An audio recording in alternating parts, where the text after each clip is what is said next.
মেয়েরা তোমাদের আজকের ক্লাসের শুরুতে শুভেচ্ছা এবং স্বাগতম জানাই।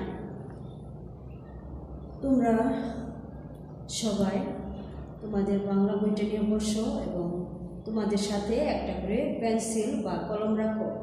খাতা, পেন্সিল এবং বই নিয়ে বসো।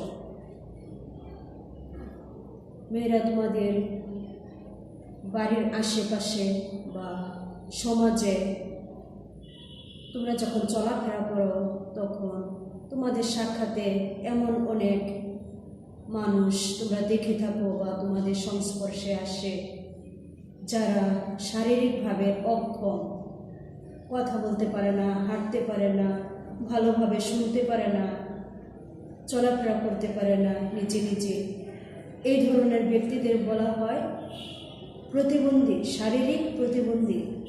তাহলে আজকে তোমাদের এমন একটি মেয়ের বিষয় নিয়ে বা মেয়েকে নিয়ে আমরা কথা বলবো এবং তোমাদের ক্লাসে পড়াবো। সেটা হলো সেই মেয়েটা একটা কিশোরী মেয়ে, শারীরিক প্রতিবন্ধী নয়, কিন্তু সে বাক প্রতিবন্ধী অর্থাৎ সে বোবা, কথা বলতে পারে না, এমন একটি মেয়ের সম্পর্কে কথা বলবো। আর সেই মেয়েটির নাম হচ্ছে শোভা। এই শোভা গল্পটি লিখেছেন রবীন্দ্রনাথ ঠাকুর। রবীন্দ্রনাথ ঠাকুরের অনেক গল্প প্রবন্ধ তোমরা পড়েছ এবং তার জন্ম, তার কাব্যগ্রন্থ এগুলো তোমাদের জানা হয়েছে।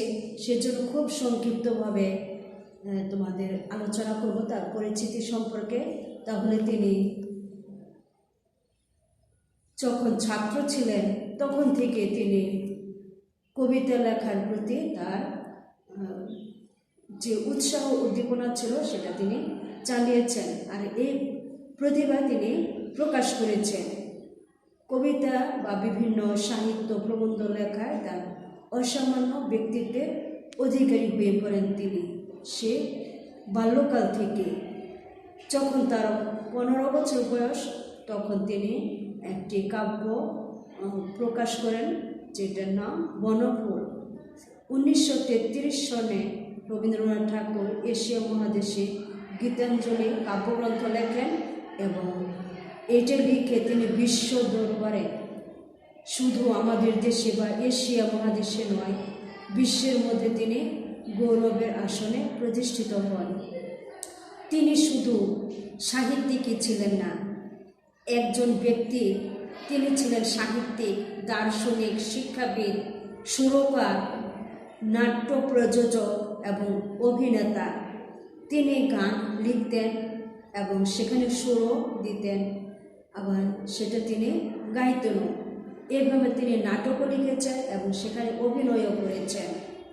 তিনি অনেক কাব্যগ্রন্থ, ছোট গল্প, উপন্যাস লিখেছেন। আর সেই গল্পের মধ্যে তিনি একটি গল্প কাব্যগ্রন্থ লিখেছেন অনেকগুলির মধ্যে ঘরে বাইরে যোগাযোগ, শেষের কবিতা, ডাকঘর, রক্তগরবী, গল্পগুচ্ছ ইত্যাদি।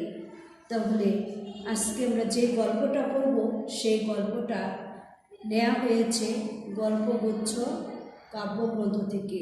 শোভা গল্পটি নেওয়া হয়েছে রবীন্দ্রনাথের গল্পগুচ্ছ কাব্যগ্রন্থ থেকে। তাহলে তোমাদের বই তোমরা খুলতে পারো, 11 পৃষ্ঠায় এই গল্পটি রয়েছে। তোমরা লক্ষ্য করো। প্রথমে আমি পাঠ পরিচিতি সম্পর্কে তোমাদের সংক্ষেপে বলছি। শোভা গল্পে বাক প্রতিবন্ধী কিশোরী শোভার প্রতি লেখকের হৃদয় নিংড়ানো ভালোবাসা এবং মমতা প্রকাশ পেয়েছে। এই মেয়েটির প্রতি তার এত ভালোবাসা এবং দরদ, সেটা প্রকাশ পেয়েছে। শোভা যেহেতু বাক প্রতিবন্ধী, সে কথা বলতে পারে না, তাই সে তোমার মতো তার মনে যে কত আনন্দ রয়েছে বা দুঃখ রয়েছে, অনেক আশা আকাঙ্ক্ষা রয়েছে, সেটা সে কারো কাছে প্রকাশ করতে পারে না, তোমার মতো কথা বলতে পারে না। সেজন্যে বাবা মা এবং তার আত্মীয় স্বজন যারা ছিল তাকে নিয়ে অনেক দুশ্চিন্তা করতেন। এইটা সে বুঝতে পেরেছে।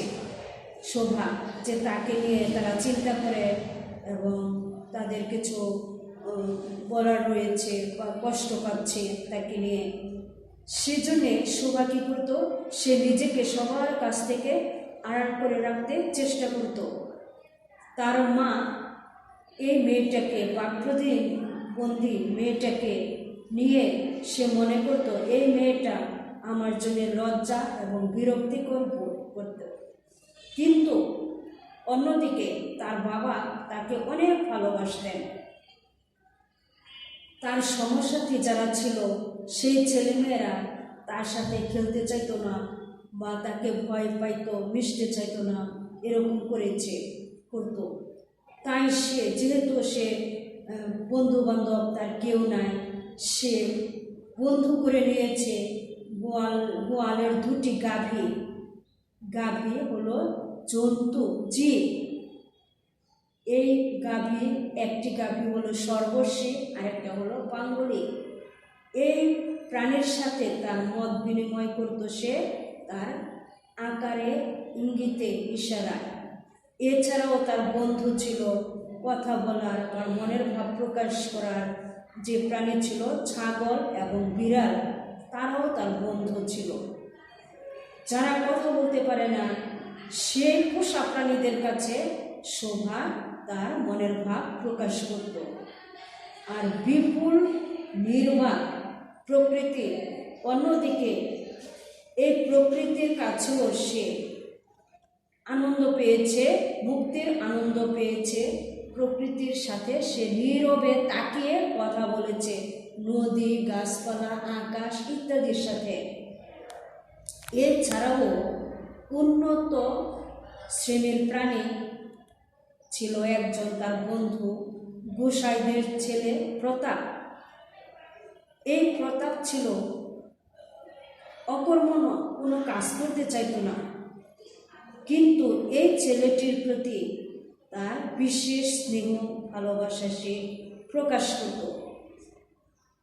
সে অকর্মণ্য ছিল প্রতাপ, কিন্তু তার একটা শখ ছিল, সে নদীতে ছিপ ফেলে মাছ ধরত। এই বাক প্রতিবন্ধী শোভার সঙ্গী হিসেবে সে কথা বলতো শোভার সাথে।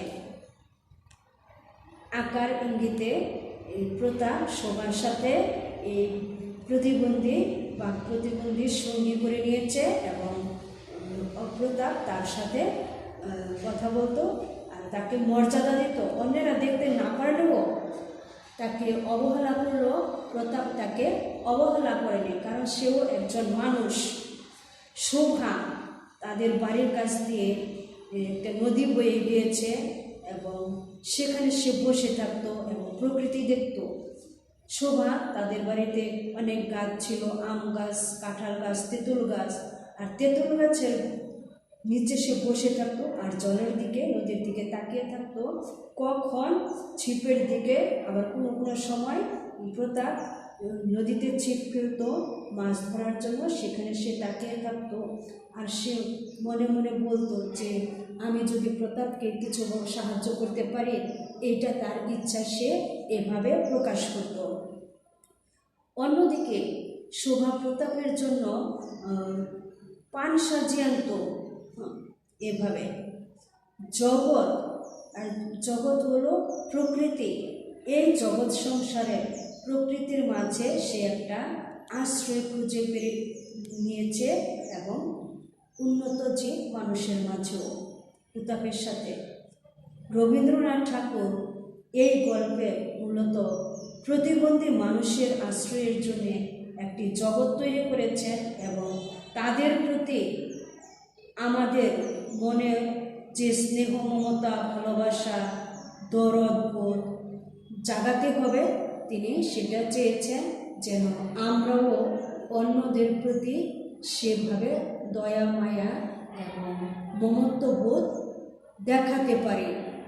এই বাক প্রতিবন্ধী বা যে কোনো প্রতিবন্ধী শারীরিক অক্ষমতা যার কাছেই রয়েছে না কেন, তোমার মতো যারা চলাফেরা করতে পারে না, কথা বলতে পারে না, তাদের প্রতি যেন আমরা সহানুভূতিশীল তাহলে তোমরা তোমাদের বইয়ে এখন দেখো, এখানে প্রথম প্যারাগ্রাফটা আমি কিছু কিছু তোমাদের ব্যাখ্যা করব, সেটা তোমরা সেখানে আন্ডারলাইন করবে পেন্সিল দিয়ে। তাহলে সেই মেয়েটির নাম যখন সুভাষিনী রাখা হয়েছিল, তখন কে জানতো সে বোবা হবে। তার দুটি বড় বোনকে সুকেশিনী ও সুহাসিনী নাম দেওয়া হয়েছিল। তাই মিলের অনুরোধে তার বাপ ছোট মেয়েটির নাম সুভাষিনী রাখে। 3 বোনের নাম একই, সুকেশিনী, সুহাসিনী এবং সুভাষিনী। এখন সকলে তাকে সংক্ষেপে শোভা বলে ডাকত। এরপরে পৃষ্ঠায় দেখো, গ্রামের নাম, দ্বিতীয় প্যারাগ্রাফ। গ্রামের নাম চণ্ডীপুর। তারা যে গ্রামে বসবাস করত সেই গ্রামের নাম ছিল চণ্ডীপুর। আর সেখানে তাদের বাড়িটা কেমন ছিল, কোথায় ছিল, সেটা একটু বর্ণনা দেওয়া হয়েছে। নদীটি বাংলাদেশের একটি ছোট নদী। গৃহস্থের মেয়েটির মতো বহুদূর পর্যন্ত তাহার প্রসার নহে। নিরলসা তন্নি নদীটি আপন কুল রক্ষা করিয়া কাজ করিয়া যায়। 2 ধারের গ্রামের সকলের সঙ্গে তাহার যেন একটা না একটা সম্পর্ক আছে। তাহলে এই প্রকৃতি এবং 2 ধারে যে সমস্ত মানুষ বসবাস করে, তা জীবজন্তু বসবাস করে, তাদের সাথে একটা সম্পর্ক রয়েছে। 2 ধারে লোকালয় এবং তরু ছায়াঘন, উচ্চ তটের নিম্নতল দিয়া গ্রাম লক্ষ্মী স্রোতস্বিনী আত্মবিস্মৃত দ্রুত পদক্ষেপে প্রফুল্ল হৃদয়ে আপনার অসংখ্য কল্যাণ কার্য করিয়া যাচ্ছে। তাহলে এই নদীটি জীবজন্তু, গাছপালা, নদীর এবং মানুষের জন্য অনেক উপকার করে যাচ্ছে। আমরা জানি, আমরা নদী থেকে বা খাল বিল থেকে মাছ পাই, জল পাই, এবং তারা শুধু আমরাই পাই না, গাছপালাও পেয়ে থাকে, জীবজন্তুও পেয়ে থাকে। সেটাই এখানে বলা হয়েছে। তাহলে সে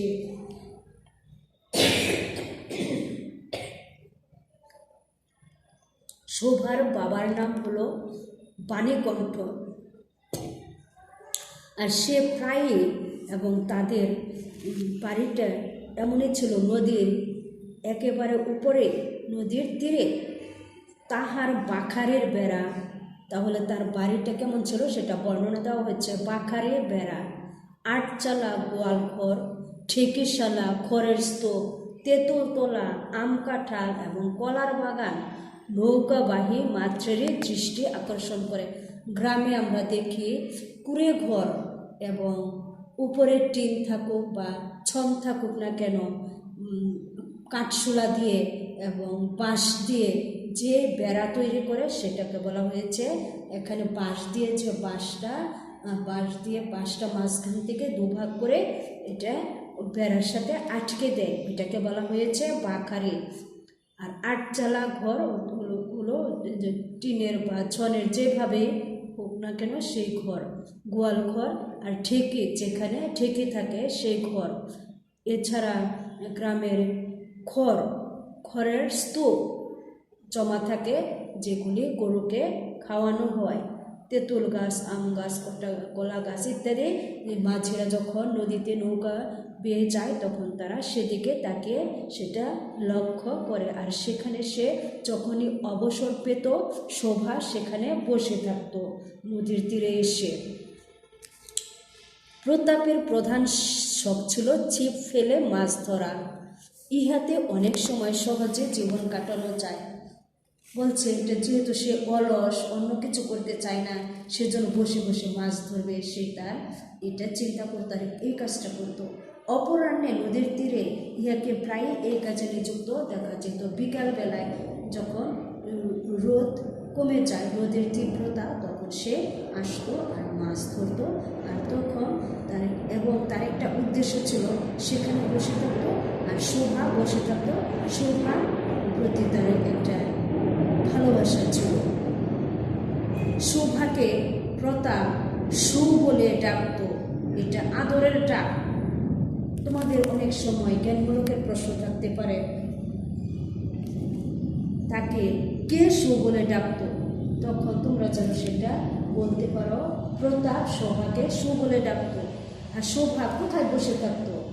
শোভা এখানে আন্ডারলাইন করো, তেঁতুল গাছে তেঁতুল তলায় বসে থাকতো। গ্রামের নাম কি? চণ্ডীপুর, সেখানেও আন্ডারলাইন করো। তাহলে এভাবে আমি তোমাদের অল্প কিছু ব্যাখ্যা করে দিলাম। তোমরা যদি নিজেরা করো তাহলে বুঝতে পারবে। আর এখান থেকে শব্দের অর্থগুলো, টিকাগুলি এবং পাঠ পরিচিতিটাও তোমরা খুব ভালো করে শিখবে, যেন যে কোনো প্রশ্ন আসলে তোমরা যেভাবেই আসুক না কেন সেভাবে উত্তর দিতে পারো। দশম শ্রেণীর মেয়েরা, তোমাদের মনে রাখতে হবে, তোমাদের কিন্তু তোমরা অনেকে চিন্তা করতেছ পড়াশোনা করতে হবে না, আমাদের অটো প্রমোশন হয়ে যাবে, তোমাদের এই চিন্তাধারা রয়েছে, কিন্তু সেটা হবে না। তোমাদের প্রবেশিকা পরীক্ষায় অংশগ্রহণ করতে হবে নিশ্চিত। তোমরা জেনে রাখো, বাড়িতে তোমরা অবহেলা করবে না। অনেক সময় তোমাদের রয়েছে। আর তোমাদের যে প্রশ্নগুলো এখন আমরা পড়াগুলো আলোচনা করছি, তোমাদের একটা পুনরালোচনা করছে, তাও আমরা বুঝিয়ে দিচ্ছি। তোমাদের যেখানে অস্পষ্টতা থেকে থাকে সেখানে আমরা বলে দিচ্ছি। তাহলে আজকের জন্য তোমরা এই অনুশীলন থেকে বহু নির্বাচনী প্রশ্নগুলো করবে এবং সৃজনশীল প্রশ্নটাও তোমাদের এমনভাবে প্রস্তুতি নেবে যেন যেভাবেই আসুক না কেন তোমরা প্রশ্ন উত্তর লিখতে পারো। তাহলে আগামী ক্লাসে যদি তোমাদের কোনো অস্পষ্টতা থাকে তাহলে নিশ্চয়ই কমেন্ট করবে, আমরা আগামী ক্লাসে তোমাদের সেটা বুঝিয়ে দেবো। তাহলে আজকের জন্য এখানে রাখি। ধন্যবাদ সবাইকে।